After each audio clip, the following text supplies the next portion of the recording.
In this video, I'll tell you about my booty. The booty that I brought back from AdeptiCon 2023. I was away at AdeptiCon last weekend, and as always, it was a blast. As I've said time and time again, it's my favorite gaming convention, and you should really try to get there if you can. I get to see so many great people, have so many great conversations, check out amazing new games and products, all that kind of stuff. And then I bring some, not all, of those products, or booty, if you will, home with me, and I get to show them to you. So let's do that. When you go to a convention, if you see something that you want to buy, it is best to buy it right away. I've talked about that before, live streams and things like that. And this year, I took that advice twice, and it worked out quite well. The first thing here is this cool mammoth walker from Rampart. There was one left on the shelf, and there was just the folks that make this, Archon Studios, they weren't there, but it was on a retailer shelf, and there was one. And I was like, and then I bought it because I don't know what I'm going to do with it, but it's very, very cool. Has two different variations here. The alternate assembly is cool, but I kind of like the crazy four-legged one. I think that's going to be the most fun. And so I picked that up pretty much as quick as I could right away, I think, on Thursday. Another thing that I picked up, and I've talked about this, again, on Twitch. I mentioned this, people ask me about it. When I'm dry brushing, last year at Adepticon, I was in the Artist Opus booth, and I keep hearing about these dry brush pallets that you use to make it so your dry brush is a little bit more blendy and a little bit less dusty. And there was one left, and I'm like, I'm going to come back in 20 minutes and get that. And then, of course, it was gone. So now it was, again, one of the first things I picked up right away on Thursday. This is the slightly smaller one, which will fit with my desk because my desk is small and covered in junk. So it turns out you're supposed to prime it, though, first. According to the website. So I'm going to have to do that whenever it gets, warm enough to do that. But for right now, I'm glad I have it. I have been getting around, instead of, if I don't want the dusty look with my dry brush, which sometimes you do because you're doing something that's dusty, like rubble or whatever. But if you don't want dust and you want more blendy, I've instead of wiping it off on paper towel, I've been wiping it off on like magazine paper that's kind of a little semi-gloss or glossy because it doesn't absorb the water out of the paint that's still left on the brush, and that gets rid of some of the dustiness. If you don't know what I'm talking about when I'm talking about dry brushing, pachow, go check that out. It is a pro strat, and use makeup brushes when you use them. Another thing I picked up that I think was a super smart idea, I picked it up again right away on Thursday, although I did miss on the bigger version. They were already sold out in white, are these things from TurboDork. What they are is they're little silicone pallets, kind of. So sometimes when you're mixing washes or paints or whatever, you use those little plastic things that you get at the dollar store or at the art store, and you mix a bunch of acrylic stuff in there, and then you do a bunch, and then when it's dry, you can't get it out anymore. It's super hard to wash out. This is silicone, so you have some stuff in there, you go away, you come back, it's dry, you just pop it out. Just boink, and just pops right out. They pour these themselves right now in Austin, Texas, and I wanted to get one. Actually, I got one in white and one in black because sometimes you don't know which color you're going to be using or putting the stuff on, so it's a good idea.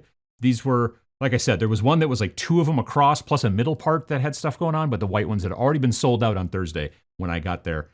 So I made sure to get one of each, and I'm very glad to do that because I want to do more mixing of things sometimes, not always. You know how I'm not super big into mixing sometimes, if you, again, watch me stream. But I should get better at it. And so with acrylics, this will make it so that I don't just have a whole bunch of pallets all around the house that are all completely covered in paint. Mechs is a game that I enjoyed quite a bit back in the day, and sadly they kind of went out of business sometime after doing version 2.0. I always liked the artwork. I always liked the sculpts. The game also was a skirmish game. You only had 5, people in your unit at any given time. It was a lot of fun. Well, someone has bought Mechs, the license to it, and will be re-releasing it soon. And they had a booth near the Miniature Building Authority booth. They had a table there. And so I was able to get some of the CCC. Those were the first guys they kind of released back in the day.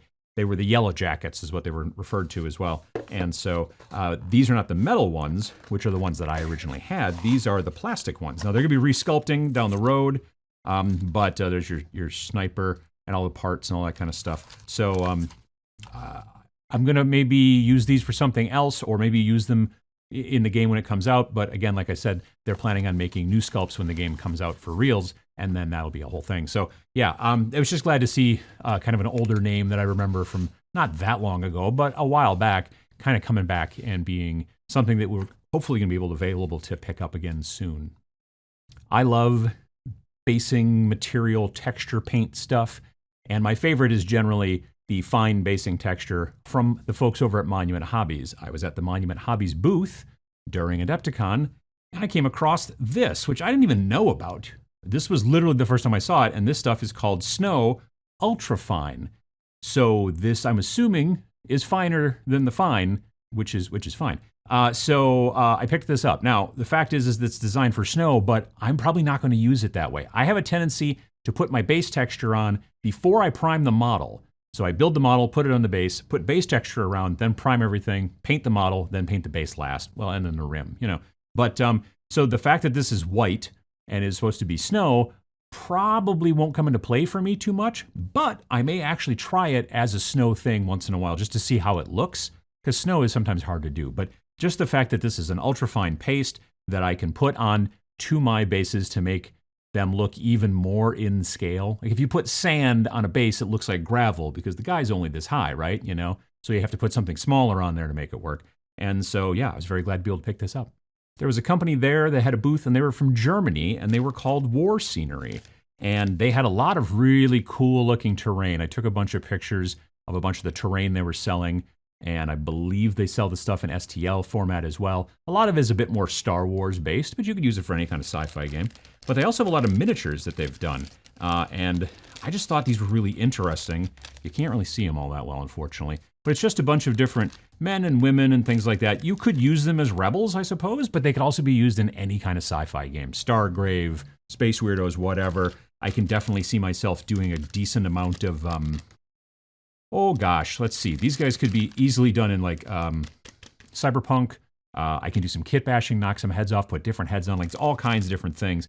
So anytime I find stuff like this, like, you know, I'm not going to bump into these at my local store. These folks are from Germany, but you know, you can order STLs and then there's no shipping. But my point is that it's real nice to be able to do stuff like this and find things like this at conventions like AdeptiCon.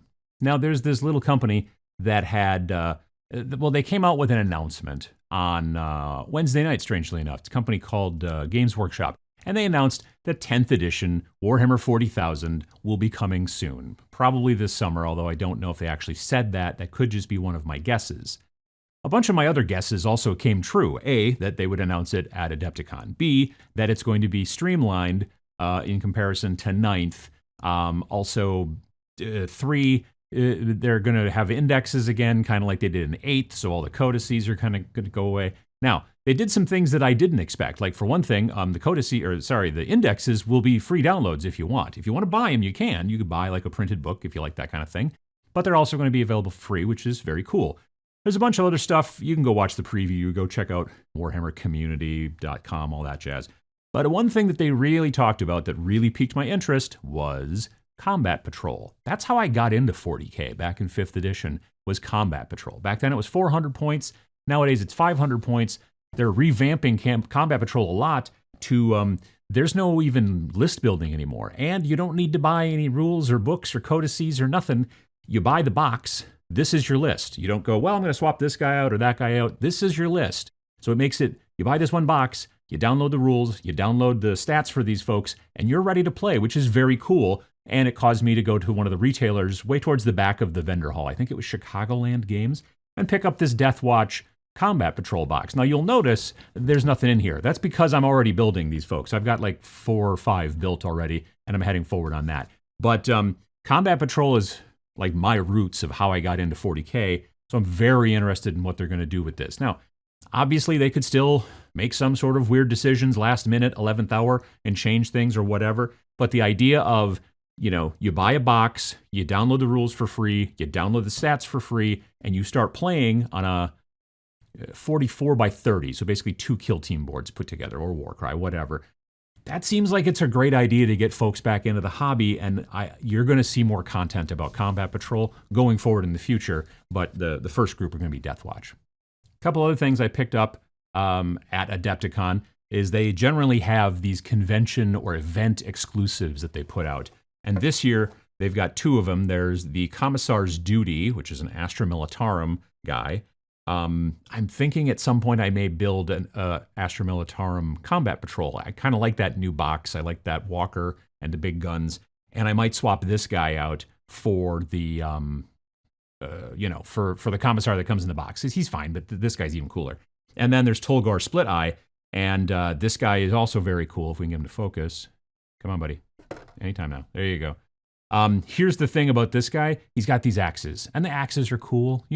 Axes are cool. I kind of want to give him guns. I don't know why, but he's a very cool model. Slaves to Darkness.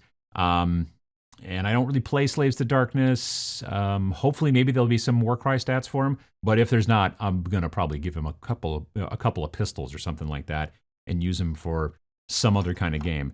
But there was a big line, like on Thursday and Friday. I think sometime on Saturday, there was almost no line. Actually, I think there was like only one other person in front of me, and so I was able to pick these both up, and they still had them in stock, which was great.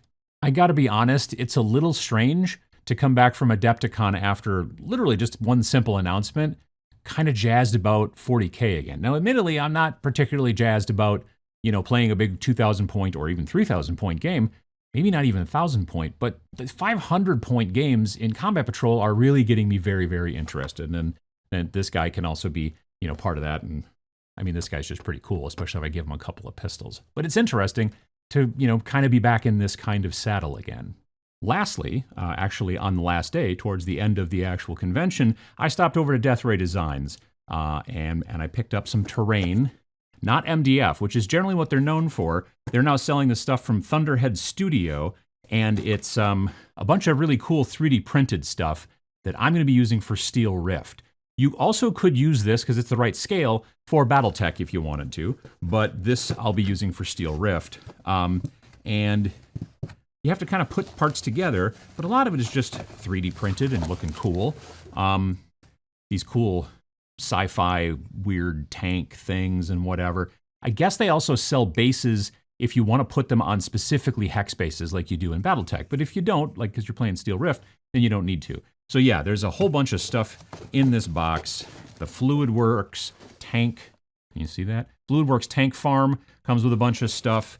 And then there's also the other one over here, which is the Fluidworks processing station, which also has a bunch of stuff. So between these two things and a couple of like people buildings as opposed to, tanks and, industrial stuff, I'll have a 3 foot by 3 foot board now, completely set and ready to go for Steel Rift. I also want to make some of those buildings look a bit lived in and such like that. So they also had a bunch of different cool water slide decals, including really cool, graffiti and little posters and stuff like that. Oh, they're down here.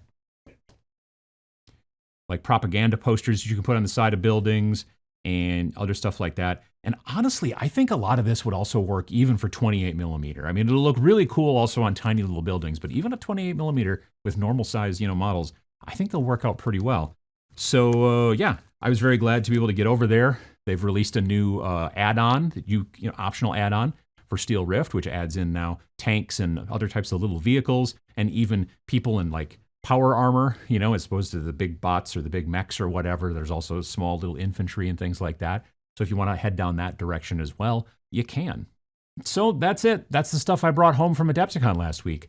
I luckily avoided getting into a whole new game system, which is good. I've done that at Adepticon before, 2019, the other side from Weird Games. It wasn't a smart idea on my point, but honestly, I didn't bring home as much stuff as I have in the past. Not that there wasn't, like a lot of great stuff there. I was just trying to be a little bit more restrained in 2023. My basement is already full of stuff, so I'm trying to be a little bit more picky about what I bring home now, I guess. It was really great to talk to folks and to hang out at the convention. Let me know down in the comments below if we got a chance to chat. If you've never been to the show, do you think that you'll ever make it to AdeptiCon, you know? And what did I miss while I was there? Again, comments below for all that kind of stuff. Help the channel out and hit that like button below if you like watching convention coverage like this, or, you know, if you just want to be nice or whatever. And subscribe to see more. Thanks for watching.